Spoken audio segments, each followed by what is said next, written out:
Hello दोस्तों, welcome to my YouTube channel. Don't forget me and my channel, so please subscribe. Lovely story with the princess of the night. Don't forget to press the bell icon. तभी Christian की बड़ी बहन वहाँ आती है। वो कहती है, आप गाड़ी से उतरते ही यहाँ आ गई। क्या मैंने तुम्हें कहा नहीं था जल्दबाजी में कोई काम मत किया करो। मैं माफी मांगती हूँ अपनी छोटी बहन की बदतमीजी के लिए। हमें बताया जाता है इसका नाम एलन मैकविन है, क्रिस्टीन की बड़ी बहन। इस साल वो 16 साल की हो जाएगी। एलेना कहती है, आपसे मिलके सम्मान की बात है ड्यूक जानोस। मैं एलेना हूँ, मैकविन परिवार से बड़ी बेटी। तभी ड्यूक कहता है, मुझे याद है एक बार मैं आपसे बैंकॉल पार्टी हॉल में मिला था, मैं नहीं भूला हूँ। दूसरी तरफ बेटी सोचती है इसका मतलब ये है कि उसे याद नहीं है। रईस लोग बैंक्वेट कहना पसंद करते हैं क्योंकि ये आमतौर पे एक बहाने के रूप में काम करता है। अब मैं इसके बारे में सोचती हूँ तो एलेना भी उन एक्स्ट्रा कैरेक्टर में से है जो ड्यूक के कारण काफी कुछ झेलना पड़ता है। दुख की बात है वो ड्यूक की पसंद से मेल खाती है, लेकिन पता चला कि इस ड्यूक को तो ये भी याद नहीं कि एलेना कौन है। तो क्या ड्यूक किसी ऐसे के साथ था जिसका नाम भी ड्यूक को नहीं पता था? क्या ये आदमी पूरी तरीके से बेवकूफ नहीं है? तभी वहाँ पे कुछ लड़कियां आती है, उनमें से एक कहती है,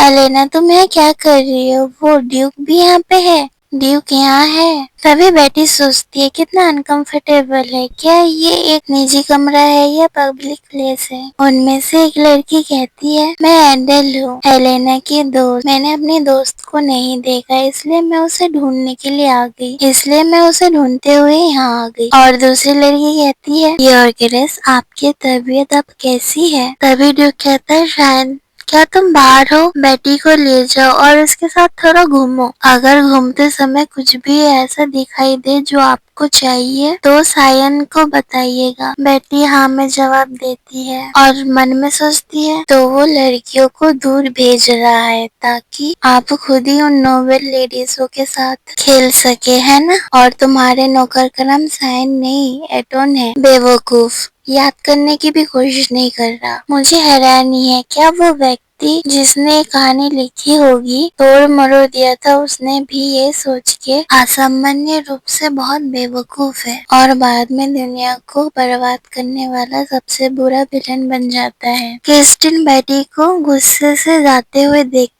है और दूसरी तरफ बेटी सोच रही थी, क्या इसीलिए ये राजाभिषेक वाले दिन क्रिस्टिन से मिलने से रोका गया था? क्या ये सोचना कि बचपन में वो बीमार पड़ के खत्म हो गया? दूसरी तरफ ड्यूक बेटी को जाते हुए देख रहा होता है। हमें बताया जाता है कि दुर्भाग्य से ड्यूक जानस मरने से ठीक पहले अपने तबाही मचाने से बेकाबू करने में कामयाब हो गया था और फिर वो एक गाइड जिसके लिए वो बहुत कुछ करने के लिए तैयार था, वो मैं थी। तो मेरा काम है उसके पास से गायब हो जाना, इस दुनिया की रियल स्टोरी को मोड़ने के लिए, उससे पहले कि दुनिया खत्म हो जाए ताकि वो यंग लड़का शांति से मर सके। बेटी वहाँ से निकल चुकी होती है, वो वहाँ से कार में बैठ के जा रही होती है। तभी वो सरमन कहता है, मेरी एन की दुकान यहाँ पे सबसे लोकप्रिय है, यहाँ पे डॉल हाउस की सबसे अलग अलग वैरायटी है, आप एक टॉय लेने जा रहे हैं, अगर आपको खिलौने के अलावा और कुछ चाहिए तो वो भी ठीक है। बेटी कहती है हाँ और मन में सोचती है, हैरानी की बात है वो बच्चे के लिए इतना दयालु है। वो नॉर्मली हमेशा ड्यूक के सामने बहुत कठोर रहता है। तभी वो मेड बेटी से कहती है, क्या आपको ये शहद का ड्रिंक चाहिए? ड्यूक ने आपके लिए बहुत सारी मिठाइयाँ खरीदी होगी, इसलिए आपके सेहत के लिए ये ड्रिंक सही है। बेटी उस ड्रिंक को पकड़ के धन्यवाद करती है और सोचती है कि ईमानदारी से कहूँ तो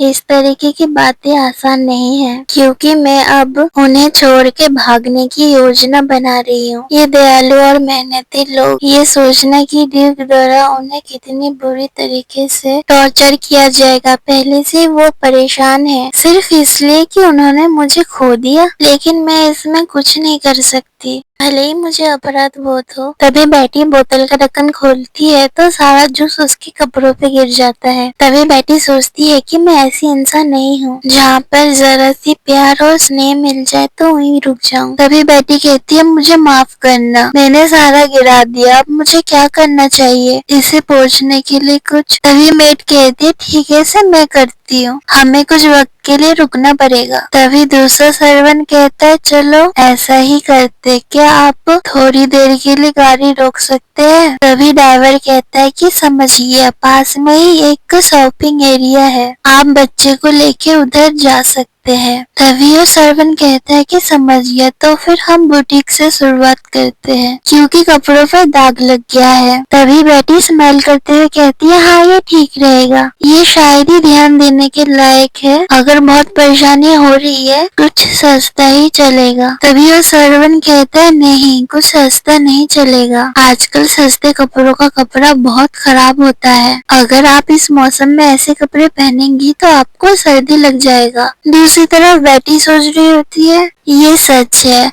लेकिन आपको इसकी चिंता करने की कोई जरूरत नहीं है, मैं ऐसा इसलिए कर रही हूँ क्योंकि मैं यहाँ से भागने की योजना बना रही हूँ, मैं बिना किसी कारण के दोषी महसूस कर रही हूँ। एक बुटीक के अंदर आ जाती है, हम थोड़ी देर बाद देखते हैं शॉप ओनर कहती है क्या ये काफी है, क्या आपको और कुछ चाहिए, हमें साल के अंत में पार्टी के लिए नई ड्रेस मिल गई है। बेटी कहती है हाँ सचमुच ये बहुत सुंदर है, लेकिन आज मुझे जल्दी से कुछ चाहिए, ये ठीक रहेगा, मैं अगली बार जरूर आऊंगी। तभी बुटीक की ओनर कहती है मैं समझ गई, फिर मैं कुछ ऐसा तैयार करूंगी जो आपके लौटने तक आपके लिए तैयार हो जाए, अभी के लिए मैं आपको वही दिखाऊंगी जो आपने ऑर्डर किया, कृपया कुछ देर यहाँ इंतजार करें। तभी बेटी कुछ कहती है, सुन के वो रुक जाती है।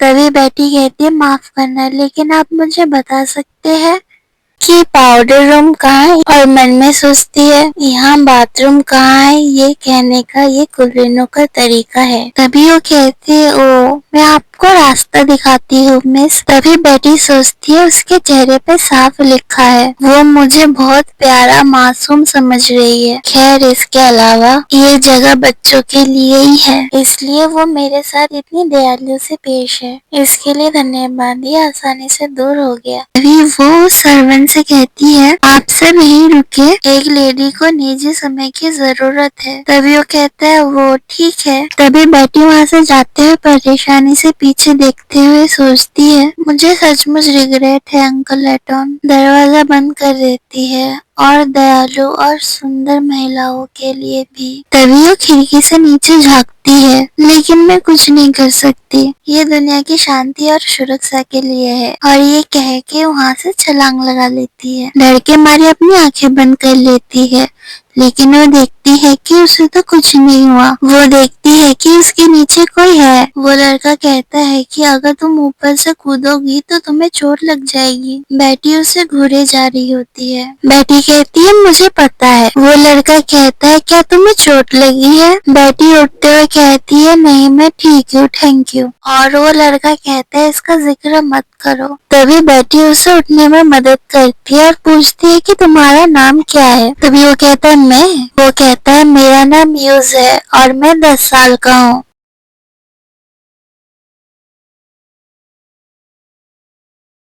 हेलो दोस्तों, मुझे माफ करना इतनी लेट वीडियो के लिए। मुझे पता है आप सब नाराज हैं, पर मुझे एक दिन की छुट्टी मिलती है और मैं पूरे दिन वीडियो बनाते हुए नहीं बिता सकती। मैंने दूसरे लोगों को भी देखा है जो 1-2 महीने हो जाते फिर भी वीडियो अपलोड नहीं करते। उन्होंने खुद ही अपने वीडियो में कहा है उन लोगों के पास तो टाइम ही टाइम है फिर भी वीडियो नहीं बनाते। मेरे पास टाइम ही नहीं हो पाता। आप सभी समझने की कोशिश करना। आई होप कि आप समझ गए होंगे। मैं कोशिश करूंगी कि नेक्स्ट वीडियो जल्दी ला पाऊँ। Bye, thank you for watching.